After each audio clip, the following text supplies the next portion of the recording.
Dexter Williams met his future wife when he was a little over 30. At that point, many of the businessman's acquaintances were already convinced that the man would remain single forever, thinking that he didn't care about having a family. At the same time, Dexter's girlfriend was at least 10 years younger than him. Sure, such an age difference doesn't seem like anything special nowadays, but the young man's parents were initially against this union. "Dexter, son, it seems to me that Pamela is only dating you for your money.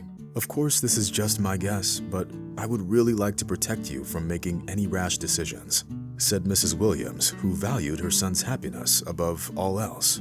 "Don't worry, Mom. Pamela and I love each other, and we want to get married," Dexter answered. He felt that his mother's fears were groundless and unworthy of his attention. This kind of attitude was partially due to the fact that the man's business was doing great at the time, which made him feel accomplished and look at life with confidence and a fair amount of optimism. Therefore, despite the disapproval of his parents, the young businessman married Pamela, who won him over with her spectacular appearance as soon as they first met. The young people chose not to hold a big wedding, opting for an intimate ceremony with their families and close friends. At first, Dexter was crazy about his young wife, but then, when the initial passion subsided, life together exposed all the pitfalls of their unequal union. Some discoveries often led to arguments that greatly upset both spouses. However, it was Pamela who initiated most of their fights. The obstinate woman didn't like that Dexter was spending a lot of time at work, even though he did it to ensure that their family was never in need of anything. Of course, the tactful businessman never allowed himself to point out that his wife really had no real skills, or even the slightest desire to work. That was partially due to the fact that Pamela had great difficulty getting along with any team, and thus it was very hard for her to find a job she could hold on to. Fortunately, after a 6-month-long job search, Pamela did manage to find a job. Since the woman had an incomplete medical education, she was hired as a pharmacist at a 24-hour pharmacy located on the corner of Main Street. It was a small, low-rise building with a modest neon sign and a small storefront displaying over-the-counter drugs. It would seem that now that his wife has found something to do, Dexter could finally breathe freely and devote as much time to his business as he needed to. However, as it would later turn out, that wasn't exactly the case. Once, when Dexter was working on his laptop in the kitchen, his wife approached him from behind and, moving her lips silently, read his correspondence with the female accountant working for his company. "So that's what you do all day long, talk to some pretty woman?" Pamela asked, raising her voice theatrically. "Don't read anything into it, honey. It's my job. I have to talk to my staff, especially since this is Rebecca Green, my accountant. By the way, she invited us to a barbecue at her house tomorrow. There will be homemade cakes, barbecue, and good drinks. Just how you like it," Dexter answered, slamming shut his laptop. Pamela grimaced with displeasure in response, and then said, "No, I don't think tomorrow will work. One of my colleagues got sick, so I have to pick up her shift tomorrow. You'll just have to go there without me." That was definitely not the kind of response Dexter was hoping for. He was actually looking forward to the barbecue party, already entertaining an image in his head of how he'd be able to relax and spend time with his wife in the company of nice and friendly people. But since Dexter had already promised Rebecca that he'd be there, he decided to go without Pamela. At the same time, the young businessman was doing his best to ignore the contemptuous glances of his wife, who knew perfectly well that Rebecca was married and had 2 beautiful children.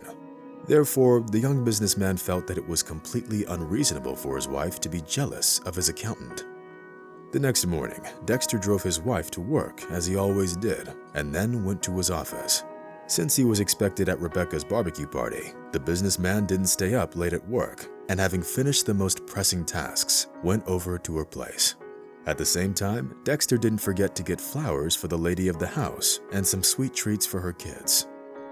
Needless to say, the evening went great, and the businessman caught himself thinking that he hadn't been so happy and relaxed in a long time. Dexter only came home after midnight. Having finally gotten to his bed, the man kissed his wife and fell asleep. The next morning, Dexter got up later than usual because it was his day off, so he spent some extra time in bed, stretching sweetly and then went to take a shower. Standing under the hot water, Dexter felt his body fill with energy. It was one of those moments when the young businessman felt ready to conquer the world, like there was nothing he couldn't do.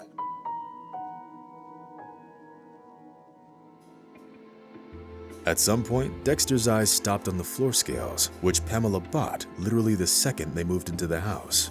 The fact was that the young beauty zealously took care of her figure and never missed the daily weighing. I wonder what my weight is now. I did eat quite a bit of steak yesterday. What if it had an effect on my weight? Thought Dexter as he changed into a bathrobe. But to the man's great surprise, when he stepped on the scales, they showed 150 pounds, while Dexter's usual weight was 200 pounds, and Pamela's was 110. Is that really how it works? I binged on steaks last night and lost about 50 pounds? Dexter thought, confused. However, the man remembered that these floor scales first showed the weight of the person who last used them. Deciding to share this confusion with his wife, Dexter asked about it directly. "Honey, why did the scales in the bathroom show 150 pounds when your regular weight is only 110? To the surprise of the young businessman, his wife didn't even bat an eye as she told him that it was Beverly, her friend from the pharmacy, who used the scales last. This explanation seemed perfectly logical, but for some reason, deep down, Dexter could feel that his wife was lying. The man remembered that the previous morning, Pamela claimed that her friend was sick, and now it turned out that the evening of the same day, she was already feeling well enough to use the scales at her friend's house. But when Dexter turned on his laptop, an even more shocking discovery awaited him. All the tabs in his web browser turned out to have been messed up, and Dexter was absolutely confident that it couldn't have been him who did it. Therefore, Dexter realized that someone else had used the laptop in his absence. But even more disturbing were the chip crumbs that were scattered all over the table. All these clues caused Dexter to feel suspicious. The fact was that the young businessman ate exclusively healthy food, and therefore chips and crackers of all sorts had been excluded from his diet for a long time.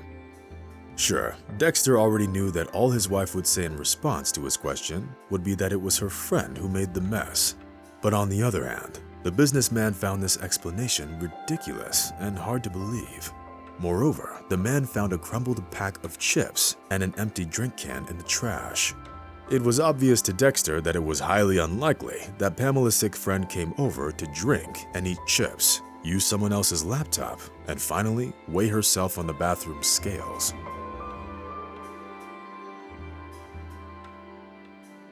Therefore, plucking up his courage, Dexter decided to go to the pharmacy where his wife worked.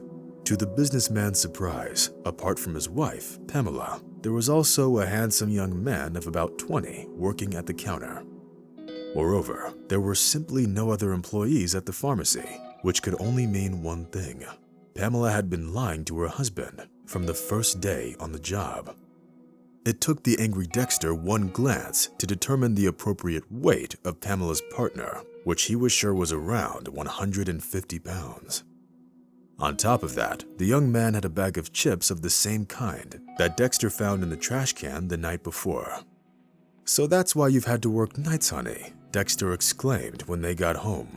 To his great surprise, Pamela didn't go on the defense, but instead started to act like it was Dexter who was in the wrong.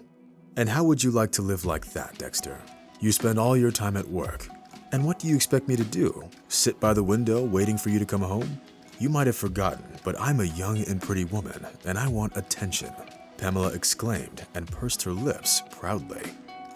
Basically, the way his wife acted meant only one thing to Dexter. She was cheating on him, and she didn't even feel bad about doing it. At that point, the businessman turned pale, and covering his face with his hands, left the room. Dexter knew that he'd never be able to forgive Pamela for her betrayal, or even stay in the same room with her. Therefore, despite Pamela's tearful pleas for Dexter to change his mind, the young businessman filed for divorce. Dexter was confident that it was the right thing to do. Making such an important decision, he was still optimistic about his future, believing that he would be better off without material lies and betrayal.